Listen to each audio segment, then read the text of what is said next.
Hey, welcome to our New York Giants Preservation Society meeting for tonight. It is August 21st, 2025 with Richard Cuicchi. Richard has spoken many times. He is the expert on New Orleans and Louisiana baseball. Today he's going to talk about a former New York Giant that many of you never heard about, so it should be an interesting topic. Just to give you an update on where we're going. Next Wednesday, Jay Horwitz, the longtime New York Met do-it-all guy. He's in charge of their alumni. He's going to be speaking on I believe it's the 3-year anniversary of the Mets retiring Willie Mays' number 24. And Jay is going to walk us through it because it was really a clandestine effort on the Mets that kind of took everybody by surprise. So should be a great meeting. And of course, all you Met fans, feel free to ask Jay any Met questions that you want. Following that, I have a change. Alan Gaff was going to speak on September 4th. That got moved to September 3rd, a Wednesday.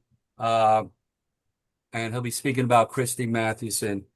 There is a very prestigious symposium going on called 9 Online, September 4th to September 5th. Some of our members have been asked to speak. John McLaughlin, David Krell, Greg Begley, who's here tonight, Robert Ilias, and myself. So something to look forward to. If anybody's interested in joining the Zoom there, the link, it's $40, and that's just kind of how it is. So on September 6th, there's going to be a get-together at the Polo Grounds, sponsored by Willie Mays' son, Michael Mays. It's all about giving back to the youth in that area. The whole day will be focusing on the youth and making donations and watching them play stickball and all this other stuff. I sent out everything to you guys if you're interested. I hope to attend. And finally, I've tried to do certain things. They've all kind of fallen on deaf ears and on their face as well. But I hope in December to have the first New York Giants Preservation Society holiday party at Wow, Kennedy's. nice. This will be in December. Hopefully, it'll be on a Saturday at noon. I'll get the dates as soon as we get it all squared away. And the speaker will be Steve Summers. Nice. Great WFAN. He doesn't work for them anymore, but he's great. And Steve grew up in San Francisco, so he saw his favorite player was Willie McCovey. So that should be something really interesting. And Steve will be addressing our group early in December, talking about his new book that is going to be released very, very shortly. But until then, going to reintroduce Richard Cuicchi. Richard, welcome back, and it's great to see you. The floor is Thanks. yours. Thanks. I'm gonna try to share my screen here. Okay, Okay. let me do that for you. All right. No, that's not it. I never do this right. Host tools, share screen. There you go.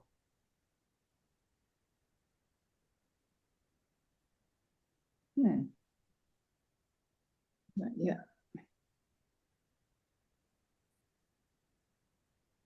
Can you see that?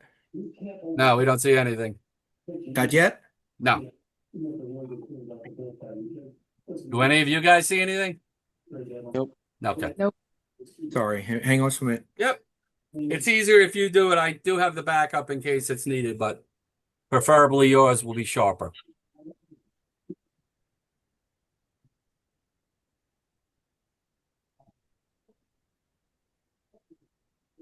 How about that? That looks good, except for there we go. Now it looks great. Perfect. All right. Let me see if I can get a full screen here. Just a minute. Let's see.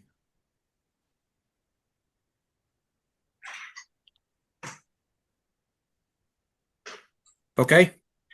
So last time I spoke with you a few months ago, it was about Mel Ott. Of course, Mel Ott's from New Orleans, and I had done some research about him over the years. And of course, everybody knows Mel Ott. So imagine when Gary sent out the email for this session on Tookie Gilbert, your reaction was probably, "Who the heck is Tookie Gilbert?" And I'm going to give you some of his background. And again, he is from New Orleans as well. Um, and It turns out that he was like a lot of like many prospective major league players. They have high hopes at the prep and college level, perhaps, but then never really make it that well in the major leagues. And Tookie Gilbert was one of those. Some of you probably remember David Clyde or Todd Van Poppel, who were supposed to be the next Nolan Ryan or whatever, and they got to the majors and just couldn't make it. Uh, so kind of what I'm going to cover, I guess the order here is Gilbert came from a prominent baseball family here in New Orleans. Back in the 30s, 40s, and 50s, they were the first family of baseball. And so I'll give you some of the background because that's kind of important when you think about Tookie's career, how it related back to his father and his brothers. As I mentioned, he was a prep star here in New Orleans. I'll get into a little more detail of that. But one of the unique things about him, as he was fairly popular, was his father conducted a lottery for which team he was gonna play with back in 1946. Tookie kept up his high school days in the minors, was played really well. I'll share some of the numbers with you and go through some of that detail. But then when he got to the big leagues, he really struggled. He was probably brought up too early. Again, I'll get into some of that detail. But he wound up quitting at the age of 24 and just walked away from the game. I'm sure frustrated. But at the age of 30, he was talked out of retirement with the local New Orleans Pelicans, and he actually played pretty well. But unfortunately, he died at age 38. He was in a car accident. He was in a car when he had a heart attack and died from that event. So let's see the next thing here. So Tookie's father was Larry Gilbert Sr. He played with the Miracle Braves in 1914, was a part-time player, played part of another season, but then after a season in the minors in 1916, he decided to go home and decided he wanted to play with the New Orleans Pelicans. And so his term there was from 1917 to 1938, and a good part of that was actually as a player manager. He had a really nice career. He could have been a major league manager, I believe, but I think he always wanted to stay close to home. He went to Nashville in 1939 to 1949 and was successful there. And overall, he had 11 Southern Association championships during that period of time. So I'll mention here, I'll get into a little more detail about how he influenced Tookie as a player. Tookie's brother was Charlie Gilbert. He was, oh, I missed one. Let me go back.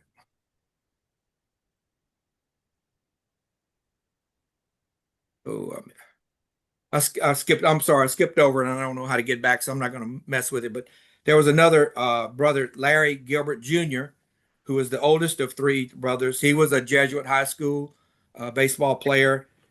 He played 1 year with the Pelicans under his father, Larry Sr., but he wound up quitting due to a heart condition, and he died at age 27. So the family has had some amount of tragedy in their lives. The next one, as I have here, is Charlie Gilbert. Again, a Jesuit high school. As you'll find out, Jesuit is a big baseball school here in the city. Still is. They produced Rusty Staub and Will Clark. You probably remember those names.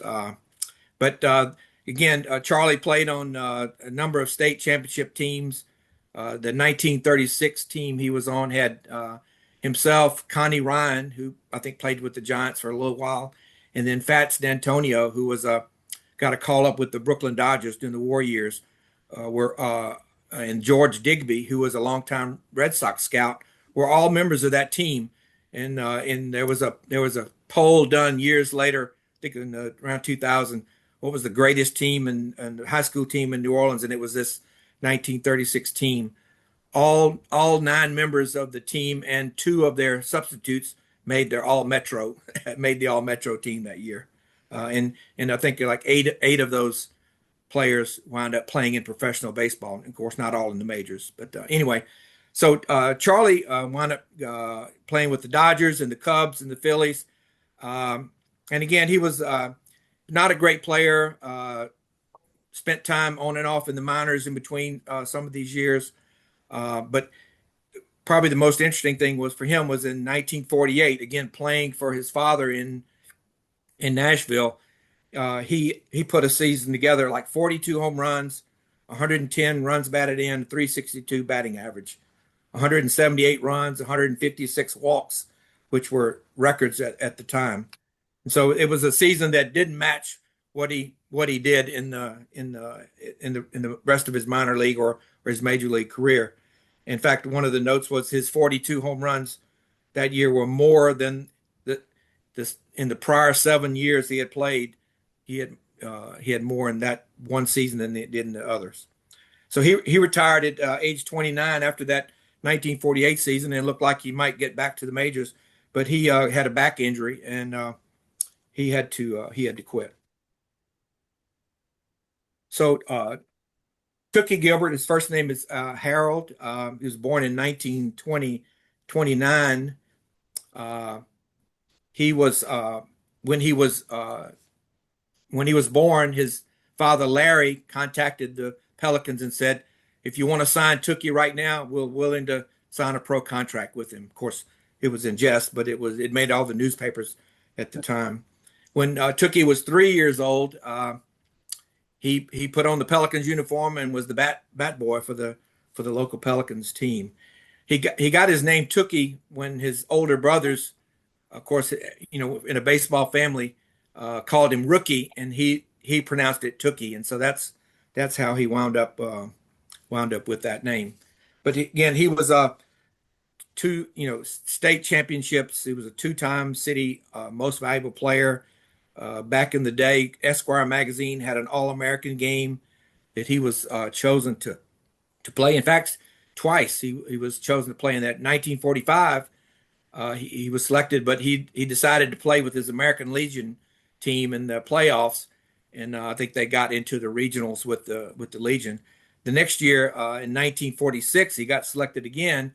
He decided to go play in the All-Star game. I think that one was in the Polo Grounds, and his American Legion team wound up winning the World Series without him. So, but anyway, had a fabulous career. If you go back in that time, he's always in the headlines for his baseball efforts, and he was also an all-state basketball player as well. So, with all the hype around him, again, his father, still, being in baseball at the time, was contacted by a number of clubs.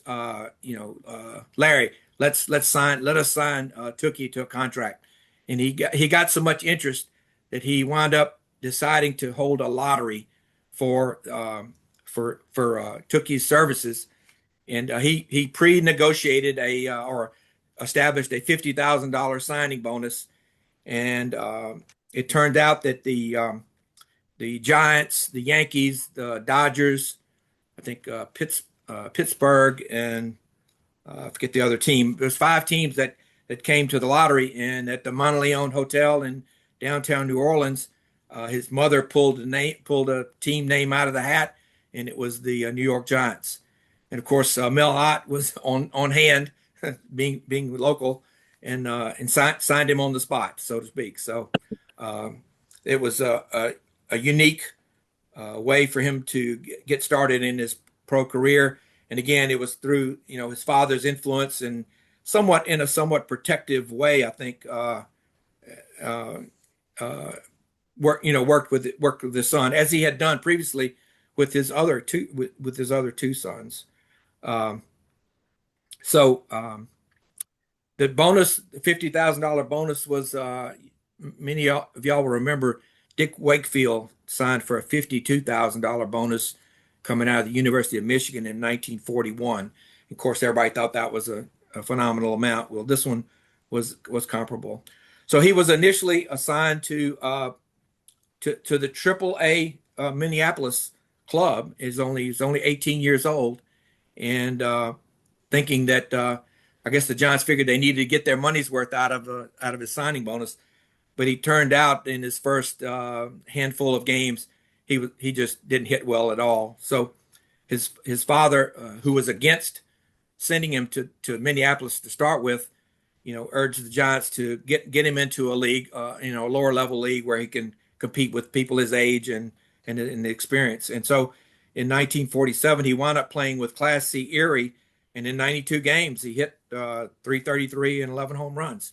So he had a decent start. The next year in 1948, it was at Class A Sioux City. He hit 26 home runs, 114 runs batted in, which led the league, and a 299 batting average. So here was a kid that was, 19 years old, and he's already doing pretty well. Well, they brought him up to the in 1949. He was brought to let's see.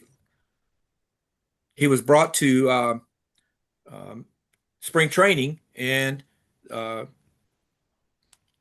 they he didn't play that well in spring training, and so Carl Hubble, who was the Giants I guess general manager at the time, negotiated with his father, who was managing at Nashville, to have his son go play in Nashville at that time. And so being that it was a Cubs affiliate, it was kind of unique at the time. And what I researched was that New York Giants didn't have an equivalent Class AA, or at that time I think it was 1A or A1 was the Southern Association. So he arranged to go play with his father. Well, that team, that 1949 team was fantastic. Won the league. Tookie did really well. 33 home runs, 197 hits, 146 runs, 334 batting average, and as the Nashville won the Southern Association. So this newspaper clip here was from the Nashville Banner with when it was decided that he would be assigned to the Nashville Vols. This was a headline during that time.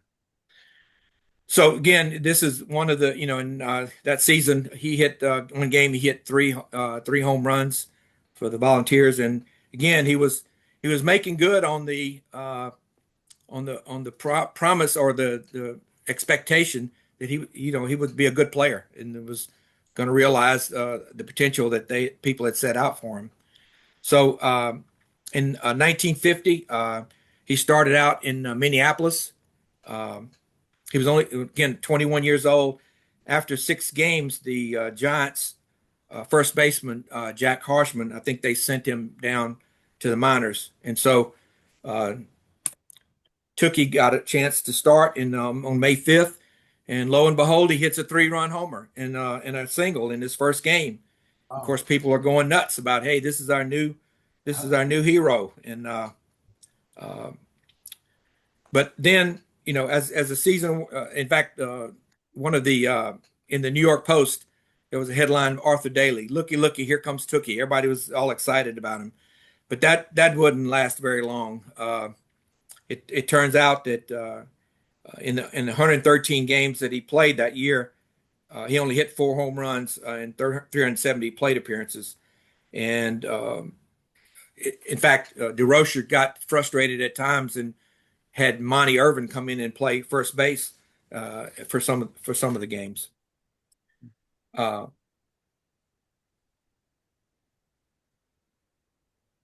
So then this headline basically said, Gilbert was okay, but he wasn't a Whitey Lockman who was intended to be the the first baseman. And it from what I could gather from the newspapers, DeRocher really wasn't sold on Tookie at that point. He was kind of thought he was too young. He really liked Whitey Lockman as his first baseman. I think he had played outfield previously and was starting to migrate to first base, and that was his preferred location for him. So Whitey Lockman got upset with not being able to play, and that got in the newspapers, and he was unhappy with DeRocher about that. But then, so then in 1951, he didn't play. Tookie didn't play well in spring training. Sorry, I got ahead here.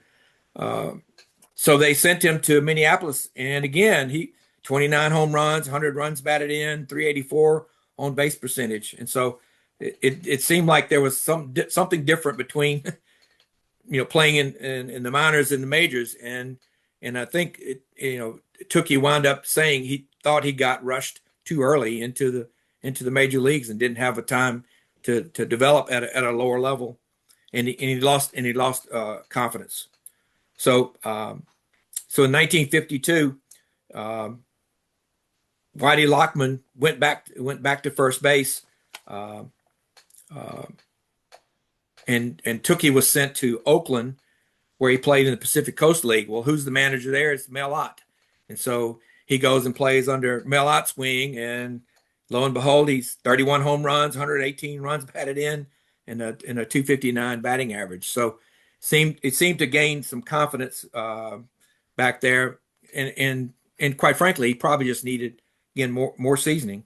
So in 1953, DeRocher was faced with the decision on who was going to play first base. At that time, his father suggested that the Giants trade Tookie to a different team because, again, DeRocher was leaning toward Lockman playing at first base. Mays was still coming out of the surface, so Lockman played a little bit in center field while Tookie played first base and got another chance. But then Tookie didn't hit well. In 70 games, he hit like 3 home runs, 16 runs batted in, and a 169 batting average. So it seemed like that they was probably seemed destined to be traded the next year in 1954, but early in the year in February, he wound up walking away from the game, saying that he needed to try something different, that had a young family coming up, and he thought that going back to Minneapolis, he said that was like standing still. They was asked about whether he would continue, would want to continue playing as a coach, participating as a coach or a manager. And his comment was, he says, "My dad worshiped baseball, and that's why he's spent so much time, as a manager." He said, "I loved it, but I haven't come to worship it like my dad did." So again, he wound up leaving at age 24. So then, let's see. So he came back to New Orleans. He played in softball leagues and benefit games. He got interested in politics. Ran for the civil sheriff of Orleans Parish and was elected. So he was into that job for several years. When in 1959, the local Pelicans were in financial trouble. They weren't, attendance was poor. The Pelican Stadium was falling apart, had been knocked down, and they were playing in a football stadium, track and field stadium called Tad Gormley, that they adapted to for a baseball stadium similar to what the Coliseum was in LA, where they put the high fence in left field. So they were trying to rejuvenate the team, but so the mayor of New Orleans talked Tookie into coming back into playing. Mel Parnell was brought, it's local. He was brought in as the manager. Veteran pitcher Jack Kramer was brought in to pitch. And at 30 years old, Tookie hit 22 home runs and knocked in 80 runs. I think led the team. But that was it for him. He was driving, as I mentioned before, he was driving in a car and had a heart attack and died in 1967 at age 38. So, here was a guy that started off with it was a flash, he was a phenom, and as my title said, he ultimately turned into a flop at the major league level. But again, it was you think about it, it's he had a historic career, although not finishing as he had hoped or intended. So that's all I had for prepared presentation. So, Richard, thank you so much. Let's return this thing here. Okay. So before we go into questions, I have a question for the group. When Tookie Gilbert played in New York, do any of you remember him? Harvey, Frank, Ed Freer, Morris. I do. I remember him. Hindi, you remember him? I do. I remember the name. Not too much about him. Frank, you remember him? He's not on the roster in the yearbook. Hey, I remember the name. I don't remember him that well. I don't remember him at all. Wow. Neither do I. And he's not in the yearbook. He's not even listed on the roster. In what year? 1951. It said 1950. All right, I'll go and look at that Check one. 19. Well, just check the New York Giants all-time roster. Well, That's all. I'm okay. sure he's there.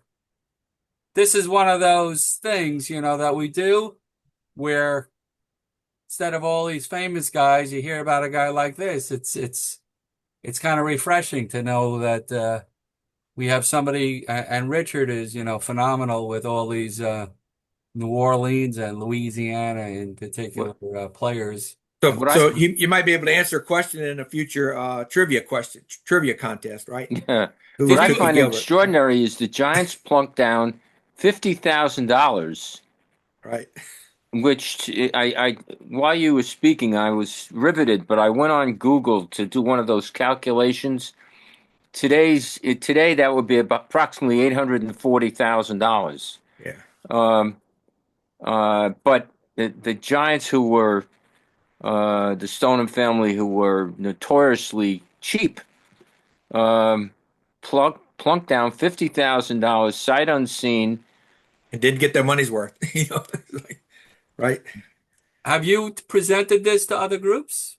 No, not before. Yeah, No. we're the only group that probably would. But I find it. And a New Orleans group, of course. And I think DeRocher also sensed, again, the financial, knew he was probably being influenced to play the guy for financial reasons, but I don't think he ever really warmed up to Tookie, best I can tell from the newspaper articles I read about that time. So I would think that it's a health scare that their family had to be hereditary, correct? yeah, I think so, probably so, yeah. I found him on the 1950 roster. There you go. He's Mark. listed. All right, no Morris, doubt he was. No doubt. he hadn't played. I mean, all the evidence was there. So it's just he went from like Richard said, from phenom to flop, basically. So, Mars, you're up. Yeah. Thank you, Richard. That was well, I think we already answered the question. My question was Tookie on any of the New York Giants yearbooks? So I guess if he's on the 1950 roster, he must have been on the 1950 yearbook. So basically, the question was already answered. And it's just also, congenital heart disease.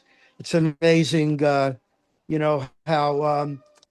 I think it was the runner Jim Fix, whose father died in his 30s or 40s. And Jim Fix died in his, maybe lasted 10 years longer than his father because he was a long distance runner. But you read about basketball players having heart attacks in their 20s, and it's just, I guess it's just congenital heart disease that took his family's lives.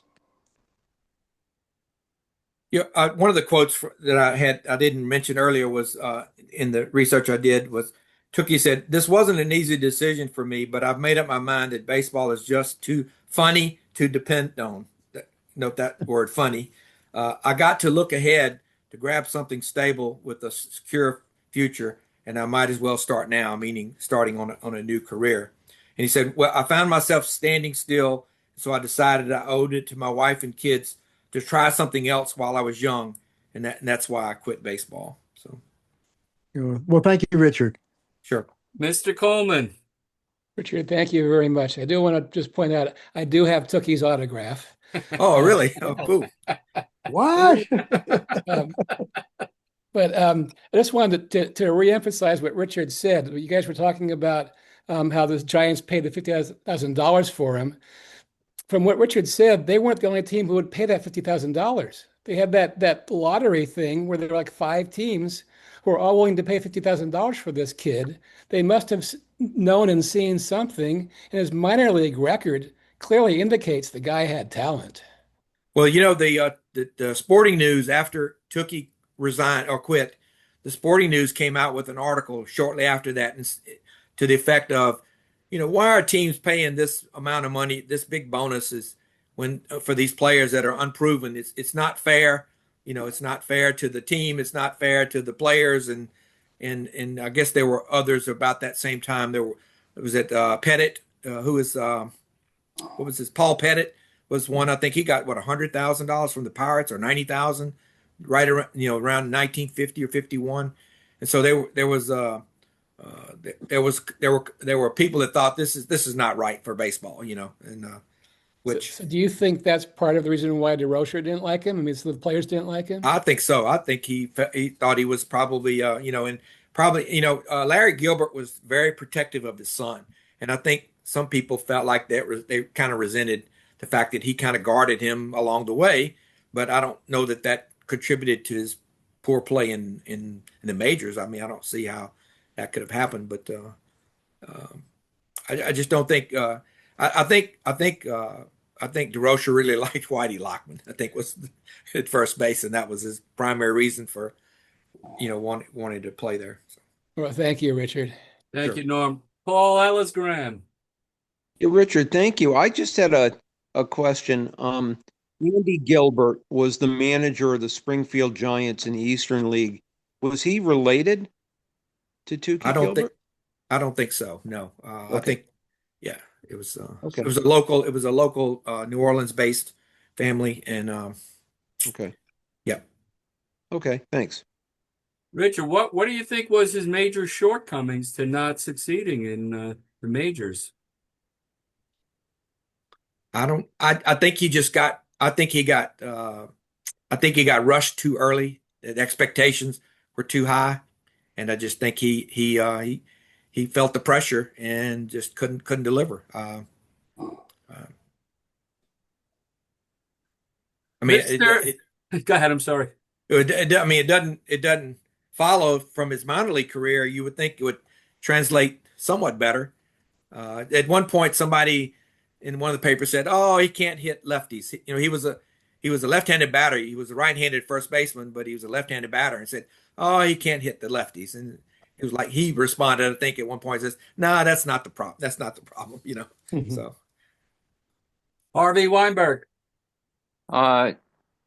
Richard, I found this fascinating. What made you? I'm assuming I shouldn't assume anything, so I'll ask you. What made you write about this fellow? one of my I write for biographies and games projects for Sabre, and so I've kind of tried to focus on the biographies on some of the New Orleans area players, and so I've written one for both Charlie and Tookie Gilbert. I did one for Will Clark and a few other.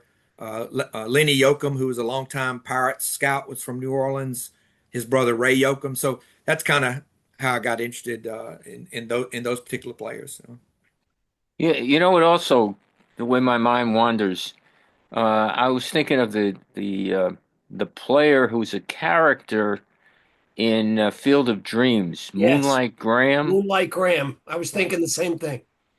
Yeah. Yeah. Did you make any connection with that? I mean, he had one at bat. Oh no, he had no at bats. He went into play Right. in the outfield. He never got up to play. Tookie Gilbert at least had a cup I, of tea. yeah, I relate him more to the David Clydes or the Todd Van Poppels. Remember Brian Taylor was going to be a Yankees phenom, and Yeah, and he busted his arm up real busted his good. arm. in a bar. The Mets had Lastings Milledge. Remember, he was Yeah. going to be the guy who was going to set them afire, and they just never panned out. And there are hundreds more really like those guys that just never really pulled it off.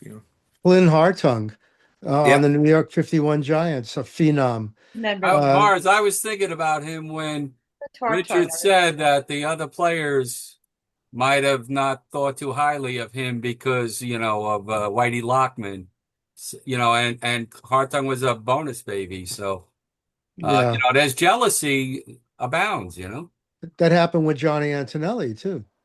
Yeah, but Johnny Antonelli was one of the keys to the '54 sweep, World Series pennant, and the World Series win.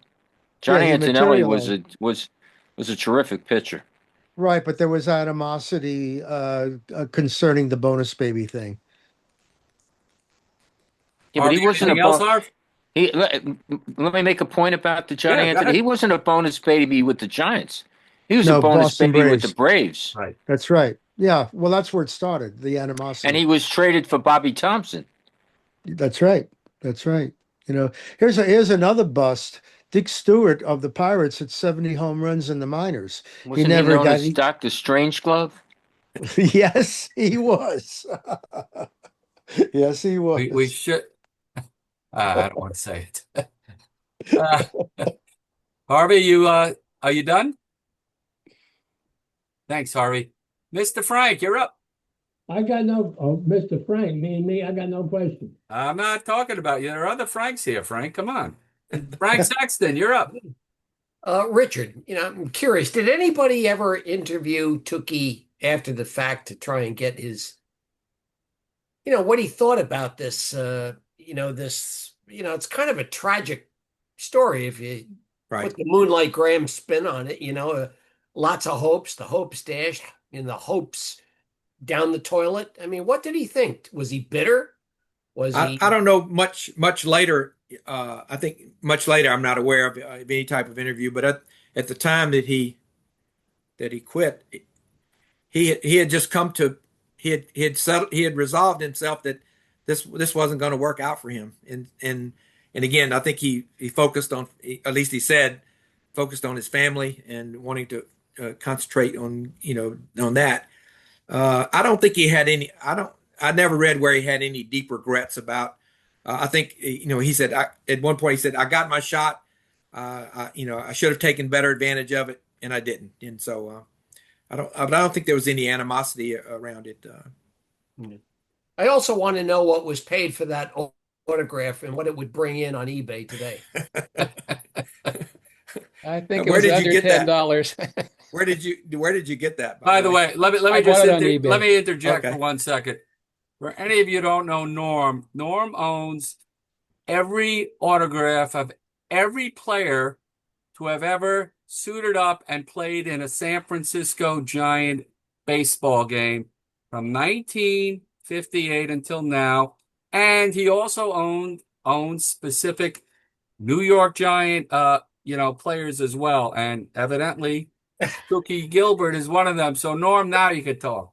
I was gonna say is I have all the New York Giants in the 50s, and that's why I have Tookie too. Wow. I didn't know that. That's amazing. That's amazing. Norm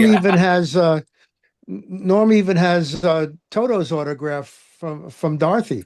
So in actuality, Richard, Norm has the last 75 years of Giant baseball balls that are not balls, autographs. Unbelievable. Wow. Should be in a museum. That's right. I have a museum right here. You don't even charge admission, huh? We would love, Gary, just a suggestion. I would love to go on a virtual tour of that museum and that house. Wow, that would be cool. Yeah. I'll have to work on that. Where are you, Frank? Miami.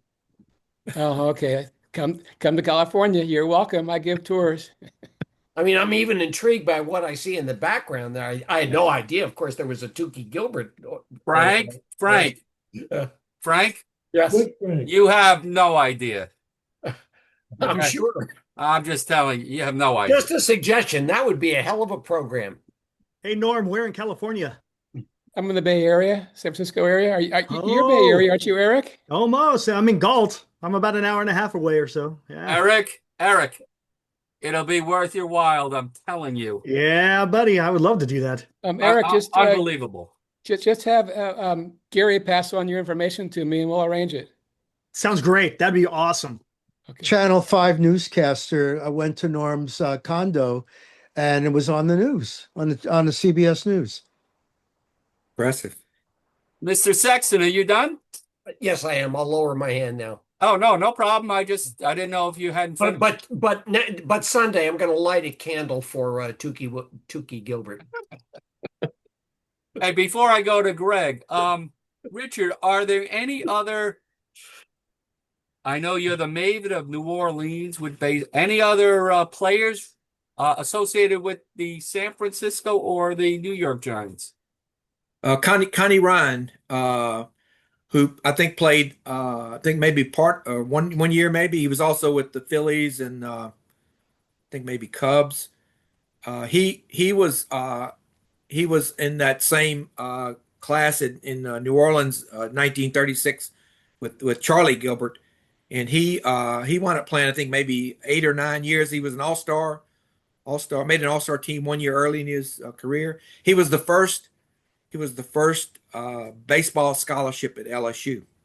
So not non-Giants, other than Will Clark and Mel Ott, anybody even remotely up to par with those two guys who are from New Orleans? Rusty Staub. Well, he's not. You talking about non-Giants? No Giants. Other than Ott and Clark, any former major leaguers who are technically on par with those two. Mel Parnell. I mean, you got to consider he was an all-star, threw no hitter, right? Howie Paulette in the 40s with the Cardinals. He won 2 World Series with the Cardinals. He had a decent career. Let's see who else. You mentioned Rusty Staub. Yeah, Rusty Staub. Yeah, nice. Yeah, wonderful. Mr. Fegley, congratulations on 9 online. Knock 'em dead. You're up. Thank you, Gary. Hey, just a couple of questions. Did Tookie have any children, any boys that went on to play baseball, or did his brothers have children that played baseball? I mean, it was a baseball family, so I wouldn't be surprised if they had boys, if they were good at baseball also. Yeah, I think let's see, look here. Tookie had 2 sons, Harold Jr. and Glenn, but they did not play. I have a fairly extensive database on New Orleans area players who played in college or professional, and they're not in there. So it just basically stopped with the brothers. Yeah. And then how would you compare? Was Charlie the older brother that also played professionally? Yes. How did his career? I mean, you touched on it a little bit, but was it sort of the same situation, or did he have a more successful professional career than Tookie? I think he played I want to say 7 parts of 7 seasons, but he never really was. I don't think we ever had the regular full-time job for any of the teams he played for. And again, it was so ironic that he was kind of that mediocre player, but then that last year in Nashville, he winds up hitting 42 home runs, which, how do you explain that? I don't know, but so he played longer, but his career wasn't really that great, I have to say. Oh, I'm sure they were exceptional baseball players. I mean, they were, even though their professional careers may have not worked out like everyone hoped, they were just exceptional baseball players. Right. So, thanks. Thanks, Greg. Greg, you should have wore your Padres shirt today. I don't get it. Gary, you're up. Gary, welcome aboard. And also, any guys who came from Sabre today, you're always more than welcome to join us. Just email me. I'll add you to our email list. We have 3 or 4 Zooms a month, and we have top-notch guest speakers like we have tonight. Gary, you're up. Yeah, a question for Richard. I was just wondering if Tookie Gilbert, was he related to Larry Gilbert, the manager of the Pelicans? Yes. Yeah, at the first part of the presentation, I didn't relate enough. That was his father, and then Larry Gilbert Sr. had 3 sons that all played professionally. So, thank you. Anybody else with any questions or comments? I just wonder about are the Pelicans baseball team still around? No, the 59 was the last year they played in the Southern Association. I think the team actually moved to Little Rock, and then in 1977 the Pelicans reemerged as a AAA team with the Cardinals, and they played in the Superdome. That was the year that A. Ray Smith, the basketball team. Well, yeah, the basketball team now is named the Pelicans, but yeah. So 77 was the last baseball team played as the Pelicans. It's really strange how the New Orleans what do you call it, Jazz moves to Utah, which doesn't have much in jazz. Right. That's kind of odd. Yep. So yeah. This is this month is the 50th year of the Louisiana Superdome. Oh wow.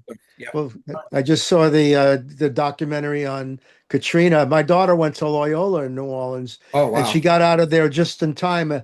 Her apartment on Magazine Street was completely destructed, bloodied, blown away. Oh wow. And when she was a freshman, the first thing that happened was there was another hurricane in her freshman year before Katrina. Yeah. So, yeah. Everybody had to leave campus. All right, let's wrap it up. Let's all give a round of applause to Richard Cuicchi. Thank you. I appreciate it. Thank you so much. Thank you so much for returning. I'd like to raise a glass to Tookie Gilbert. There you go. There we go. Hold on. All right, so next week we will gather on Wednesday. Tell all your Met fans, Jay Horwitz, again, he'll be talking about how the Mets pulled off this retirement of Willie Mays' number 24 that we all was hoping would happen. We had no idea it was happening that day. And Jay will, of course, be glad to answer any of your Met questions if you have any. He knows all about the Joan Payson and, the promise that she made to Willie. We'll hear all those stories and M. Donald Grant, etc. But until then, have a great week. We will again reconvene next Wednesday. I will stop the recording if anybody wants to talk about baseball, why you'd want to do that after what we just saw. But we're here for a little bit anyway. So have a great night, everybody, and everybody be well. Thank you. Good night.